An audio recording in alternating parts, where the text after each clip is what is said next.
Hello and welcome to our webinar. So I'm Russell Sad. I'm the Practice Director for Planning for the UK and Ireland. And if I may introduce my colleague Petter. Yeah, hello everyone. My name is Pete Vainikka. I'm a senior consultant in analytics and planning applications, mainly in supply chain area, sales and operations planning and finance. Thanks, Petter. So welcome to the Planning Analytics Forum 2025. Our particular part here is to explain the benefits of collaborative planning to you. Now, this is likely something you've never heard of. This is going to be, hopefully, a completely new piece of terminology. But what we want to do is show you how pricing and costing will tie financial planning in the SAC tool and supply chain planning in integrated business planning together.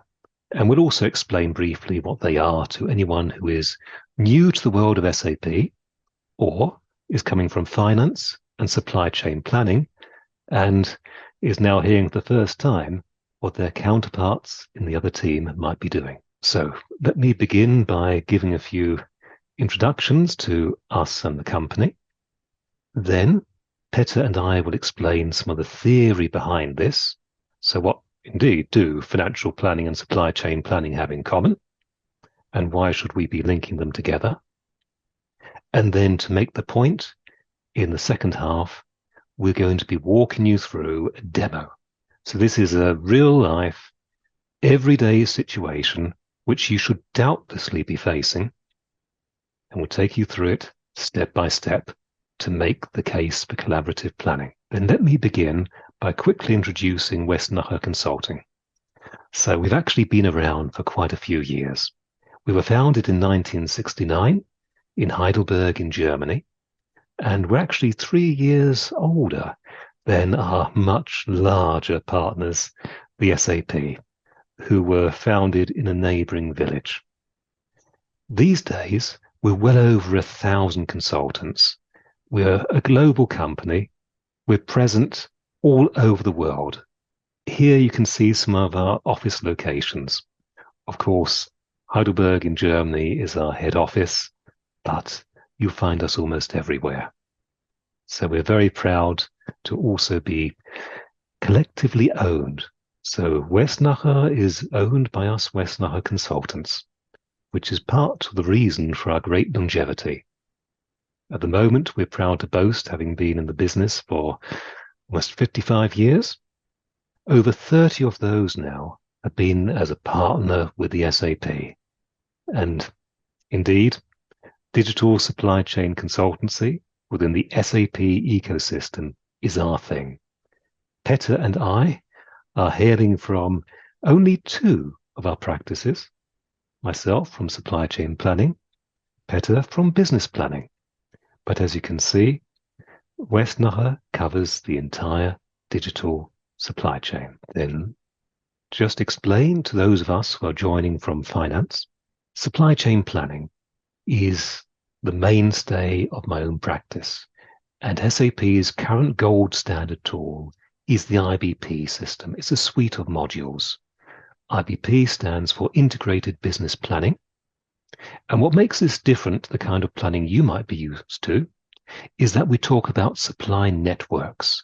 So what we're doing is we're modeling the entire operations of an organization so that we can simulate, forecast, and optimize exactly what we expect to be selling from our individual products to our individual customers, how we're going to supply those logistically, how we're going to manufacture those, and exactly which production line should best manufacture what and when, and what inputs and people we will need. So in any large organization, this could be horrifically complex, but such is the wonder of SAP's HANA Cloud nowadays. This can be modeled in almost real time. May I hand over to Petter? Yes, so SAP Analyst Cloud was introduced and released in November 2015 by SAP. It's a public cloud solution like IBP, It has a really strong capabilities for reporting and data visualization. It can have real-time report possibilities from S4HANA or also from non-SAP sources. The idea of it is to serve as a purpose of self-service business intelligence, but it also has a really strong planning capabilities. These days, this SAP Analytics Cloud is typically in the landscape when there's also S4HANA program or project ongoing. It has a really rich financial account-based modeling and ready-made business content that we can activate from the library and get ready-made data models, reports, connections, and so on. The demo that we will be showing is based on the business content of integrated financial planning. If you go a bit back. So basically that planning is possible with the account-based or key figure-based modeling, or we can also make tailor-made applications. It has a built-in top-down distribution and bottom-up planning capabilities. And then with the private versioning, we can do what-if simulation, make public versions which are visible to others. And then it also has a driver-based planning, predictive analytics, and so on. In collaboration, we can do self-commentary. There's a workflow capabilities built in. We can monitor the planning cycle, that who does what and what are the activities related to planning. It has allocation functions which are quite commonly used in cost center planning, Excel integrations. There's a SAP Analytics Cloud for Excel app which can be downloaded from Microsoft App Source. SAP Analytics Cloud is multi-currency, multilingual planning and reporting platform. Also, unit of conversions can be done, the calculations related to them in SAC. And then the latest information and capabilities that SAP has brought to SAC is this SAP Joule generative AI pilot. With that, we can use for answering analytical questions, enrich the data models, we can create advanced calculations, and also do data visualization with SAP Joule. Well, what we want to do is to look a little bit at what kinds of planning will you be doing. So this is just giving us a little overview of what a corporate planner might be looking at, regardless of which department they're in. Within different time frames, we've got different types of operations. We're not going to be looking here at the shortest time frame on the far left, which is execution. So within upcoming days and weeks, you're typically working with what's already been produced. You're working within a budget that's long ago been created. This is more a mixture of monitoring and trying to make last-minute adjustments to what's possible. But what we're going to be looking at here is a somewhat longer-term horizon. So from 3 months onwards, this is what we call tactical planning. This is when we're trying to see how best we can achieve our organization's goals. This is when we start looking into how a more strategic outlook of what the board has set for us to achieve in a 5-year plan, to how we're actually going to do that on the ground. So from my own point of view, this might be in how we're going to optimize our supply chain, how we might balance our forecasted demand against how we can best supply and meet that demand. And inside the same time frame, a financial planner will be looking at the budgets which are being drawn up for next year, the budget which has already been drawn up for this year, forecasting ahead to see how we are benchmarking ourselves against it, and to see what impact different tactical decisions will have on our bottom line. Because at the end of the day, any decision which is going to be taken is going to be a financial one, and the board would expect it to be fully costed.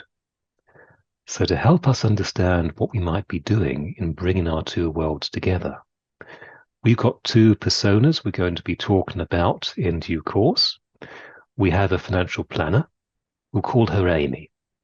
And we have an operations planner, we'll call him Tom. So this at least is, what are we talking about with time fencing? But what kind of operations will you have? If I may hand over to my colleague Petter. Yeah. So here we have the integrated financial planning models, what the business content in SAC provides. Basically, if we look at the bottom, we have the operations expense planning. We can plan activity quantities, prices related to them. And then on the right lower corner, we have the cost center planning. We can do allocations, have indirect costs allocated to proper business units. Then if we go a bit up, then next we have the product cost planning. Basically the data source for this, like bill of materials, and then product cost estimations come from S4HANA, and there we have the components for the finished goods. We have the raw materials. We might also have machine hours, personal hours related to the product costing. And then this is then all about forecasting the raw material prices. And then in the sales and profitability planning, the input is basically IBP. We get the consensus demand from there. And typically we can display it in SAP Analytics Cloud, but then we would do the price planning in SAC. We are doing it on customer material specifically. We can also plan sales deductions, discounts that we are giving to the customers. And then the result of this sales and profitability planning is that we calculate the revenue based on the consensus demand quantity and the prices. In this demo, we will see this part and also raw material price planning. Once we get the revenue, then we can go to financial statement planning. We can see in the forecast the impact of raw material price changes and also sales price changes. What is the impact in the financial statement and profit and loss? As you've already seen from Petter's walkthrough, in integrated financial planning, there are certain touch points where one is really dependent on planning having been done from somewhere else. So if you're working in a silo, for financial planning, you might be assuming sales volume and revenue might be 2.5% higher this year than last. Simply because this is what we expect GDP growth and market growth to be. But that's top down. The same way, if you're looking at this from a pure financial planning perspective, you might assume that our direct material costs are a proportion, historically, if we take averages over the last couple of years, of our sales revenue. And with these accounting ratios, we would extrapolate out what we might reasonably expect to happen in the coming year. But that's top down. It's not actually detailed. There's no great foundation beneath it. We couldn't explain what might happen where. And this is where it gets very interesting to actually have not just the forecasted demand, but the demand behind which account managers, forecasters, supply chain managers, and others would actually be behind and have agreed is reasonable on an individual customer, location, product level. And this is exactly what happens in demand planning in IBP. So an IBP demand plan, an agreed one, our consensus demand, is a fantastic source of reliable, proven, and explained potential revenue for finance. The same way, if we were to resolve our demand plan, balance it against supply, then we can also look at exactly what production planning might be suggesting for anything from raw materials by units, semi-finished goods, what we might need to purchase from where, how many engineer hours we might need on the assembly line, how many machine hours we might need of the machines on our assembly lines. So all of this suddenly becomes very valuable to financial planning when it comes to actually activity-based costing, working out budgets with statistical key figures. So there are interlinks. And as here you can see, so sales and account managers will have their own focus within enterprise planning. They're looking at market potentials, key accounts, product mixes. They're looking at percentage likelihoods of acquiring customers, balancing out what it might mean to pursue one customer with one product against another. Operations isn't looking at the revenue there. We're looking at the units we might need to actually produce, ship, and somehow manufacture. So again, completely different attitude. The people working behind all of this, so on the assembly lines or in marketing or sales, will be planned by HR. So again, what might people's salaries be? What do we have to do with new hires? What about rising social security costs? What about a new deal with the union? That's somebody else's problem. That's HR's. And last but not least, what does all of this mean from a financial point of view? Because all decisions, as Peter kept going back to, will be taken from simulated financial statements by the board. So at the end of the day, this has all got to be condensed into a balance sheet and a profit and loss forecast that might need to be defended to the shareholders. So there we're looking at budgeting, at cash flow. These are not things which you care about in sales or operations, but altogether, all of these aspects are enterprise planning. And if we're going to do it properly, if it's going to be realistic from each department, we don't just need inputs from other departments' plans, but we should be planning things together because we're all looking at a different facet of the same enterprise plan, just from our perspectives, and it all should be interlinked. So, Peter, if you could walk us through a simple example here, of what do we mean? Yeah, so basically here on the left side, we have the operations manager, Tom, responsible of manufacturing, supply chain, sales and operation planning. He has dependent variables, and then one of them is, of course, the customer demand, which can vary, but also some independent variants that then are quite stable, like transportation lanes, options for transportations. Capacity is typically quite stable. Bill of materials don't often change that much. And then, of course, in these days, there can be a big impact on costs because there's a lot of inflation in the economics at the moment. Then if we look at the right side, we have the Amy, the finance person. She also has dependent variables. She's quite dependent how much there's demand from the customers and then how much Tom can produce the finished goods, what are the costs for raw material, changes in customer prices, changes in raw material costs, and variations in the demand. Then in the bottom of the slide, then we have the sales and operations planning rhythm, which is typically done 12 times a year, so monthly phases, and then there we can then see the dynamic changes on monthly basis. What is the impact on the revenue? What is impact on the direct cost, and how much we can then make profit And this planning cycle we do 12 times a year and then get much more transparency to the forecasting values.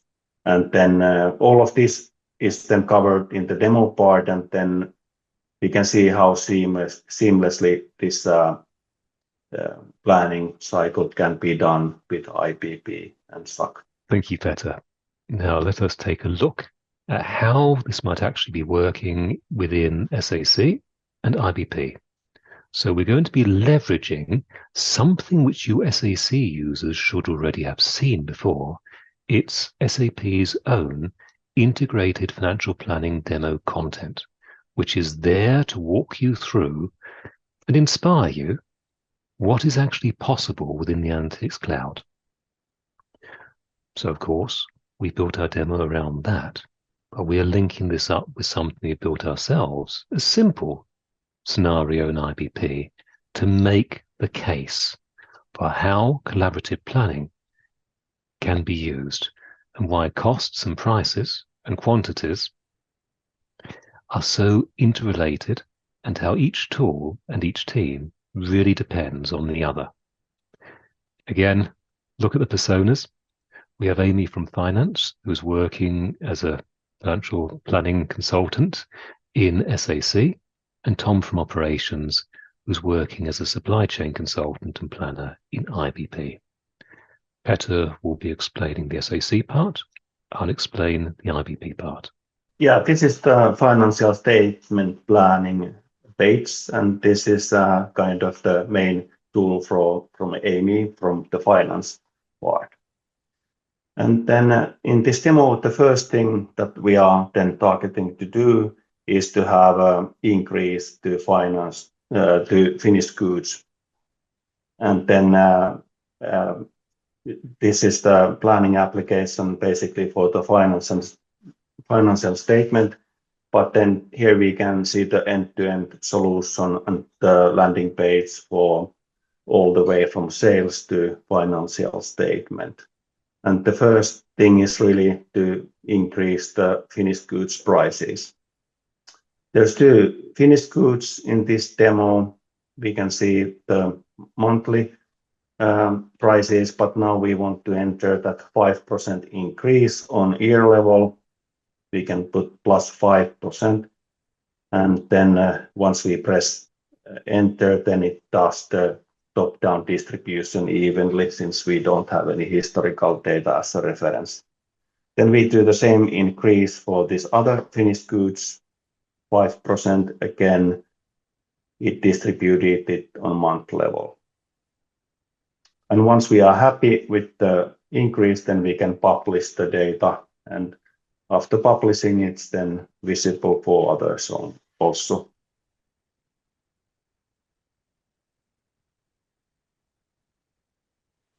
Once we have then increased the prices for the finished goods, then we want to calculate the profitability again. So the quantities don't change since we have the previous consensus demand from IBP, but the prices have been changed. We can select the version, plan version, and then this is basically data action that then calculates the new revenue for us.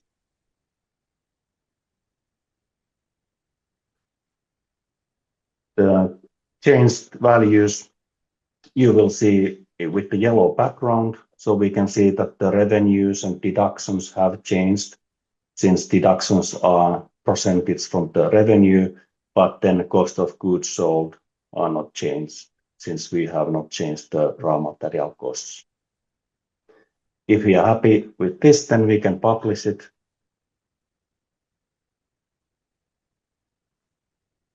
Then Amy also wants to see the impact on the P&L. She goes to the financial statement planning, landing page, goes to profit and loss planning application. First thing we want to do is then to copy the new revenue from the profitability and sales planning to the financial planning. So we press copy gross margin, select the version again, and then run the calculation or copy.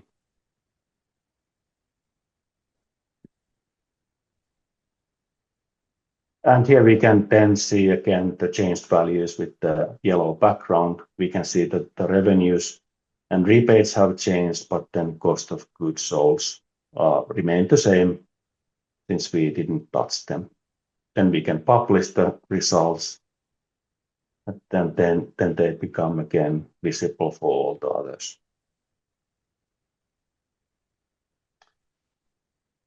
And then I guess the next step is for Tom in operations to see that then what is impacting the IBP side after these changes. Exactly. So logging into IBP, Tom is now checking to see what the prices are that we've already got in the system, and also the quantities which we are forecasting statistically to arrive at our consensus demand. So the assumption right now is, of course, that the price is the same, but this is where it's getting interesting. We're working with actual prices. What's more valuable to us now to get a real handle on what this means in terms of revenue, which is how salespeople think, is to get our hands on a price which may be necessary in the future. And so this is what has been planned by Amy, and we're now bringing across from SAC. SAC is actually pushing this across here to IBP. We're just showing you the long-winded way how it's done, that anything you plan in SAC, anything from any model, any key figure can be pushed to IBP. We've just got to map it correctly. All you need are an account in SAC or in an IBP. You can do it manually, as we're doing here, or you just set it up to update regularly. Once a day, once an hour, whatever. So for synchronized planning, this would all be happening in the background. You wouldn't see this. We just want to make the case to you that this is a perfectly everyday operation. Both the Analytics Cloud and integrated business planning, they're simply two modules on the same SAP HANA cloud. So interchanging data between the two of them is not at all difficult.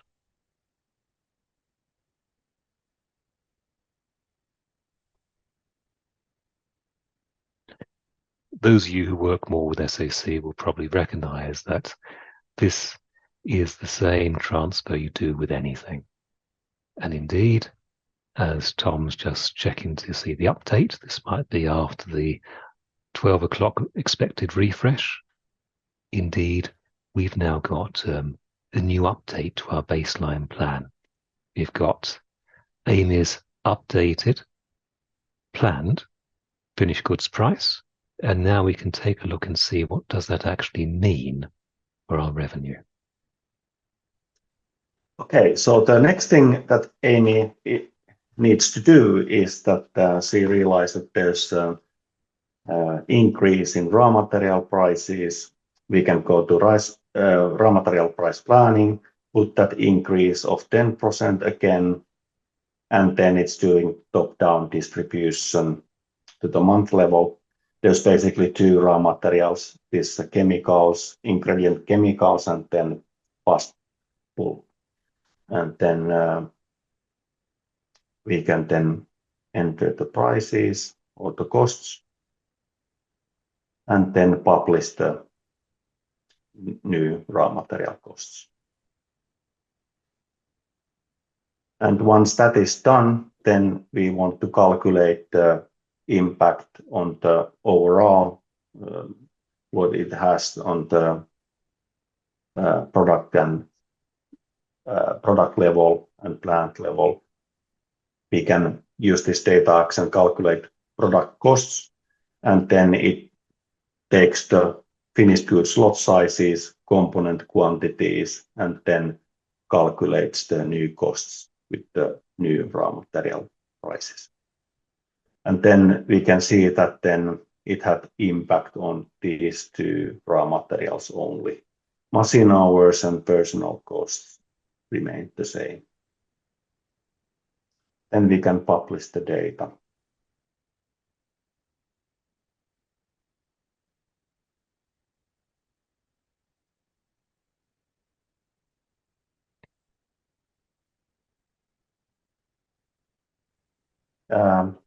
Then next thing that we can do, we can look at the finance model that then, oh sorry, this is back to the IBP, so it's for you, Exactly. Russ, to So continue. here you'll see the original prices, the original costs, I should say here, of the raw materials, which we're now going to bring over again from SAC. So as I said before, this could be a standard job running in the background. We just get a regular update from our baseline plan, which is what we're both working to. So Tom and Amy are working on the same planning round, just for different purposes and in different tools. Now you might say, why couldn't we just do all of this part in SAC? If we've got the bill of materials already loaded, then we know what raw materials are there. But the fact is you don't really, because from a supply chain planning point of view, even if we've settled on producing and selling this particular product, there may be several different BOM versions behind it as we're trying to work out which supplier we use. So our actual costs are not necessarily going to be correct until we've balanced the supply side of it and we've looked at what we actually need to do to achieve this. So this is all detail which is unknown to the world of finance, but this is why we're there. This is our thing. So we brought across the new prices for consensus demand.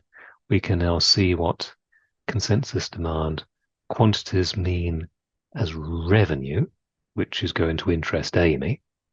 It gives us some context, of course, that we actually know what kind of rough profitability we might be talking about if we look purely at expected sales revenue and raw material costs.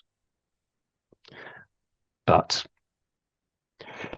this at least gives us a first feel for if something that we're doing, if it is economically viable, not just operationally viable, but economically.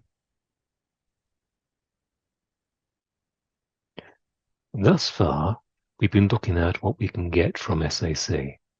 Here in IBP, note, we've now got an extremely detailed revenue forecast, or just consensus demand quantity, and we've also got an extremely good forecast of simulated raw material costs, not just units of the raw materials we need. And so this is something which you can also transfer the other way.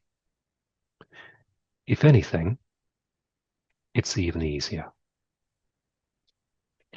So you can see here, as we're looking at our different projections, these prices and costs also give us an idea of what the value of our stock levels are. If you remember, I did say that we're not just balancing, we're optimizing. And to optimize, we usually want to do something like go for the lowest cost. And to be able to do that, we don't just need the current costs, we need the costs that could happen. Well, back to our simple situation. Let's now bring our forecasted revenue and our forecasted direct material costs back to SAC. This can be done manually, of course, but in reality, you will have preset jobs which synchronize the two planning systems and planning versions at different times. Just as we pulled our finished goods prices across, now we're pulling our consensus demand stated as a volume across. Okay, then back to Amy, our finance person. Then when we get the new consensus quantities to SAC side, then we want to calculate the profitability again. We select the version and run the data action. So when we are getting the new quantities, then it has impact to all of the numbers. Revenue is changed since the quantity is changed. Rebates are changed, and also cost of goods sold is changed since raw material quantity is changed.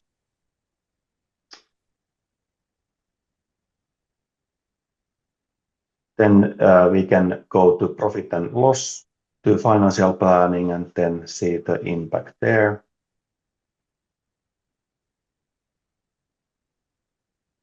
We again copy the gross margin from profitability planning to financial planning. Select the version,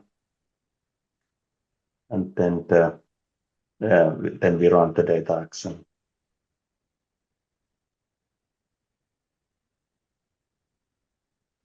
And same here, it has impact on all of the numbers, margins, revenues, rebates, and also in the cost side.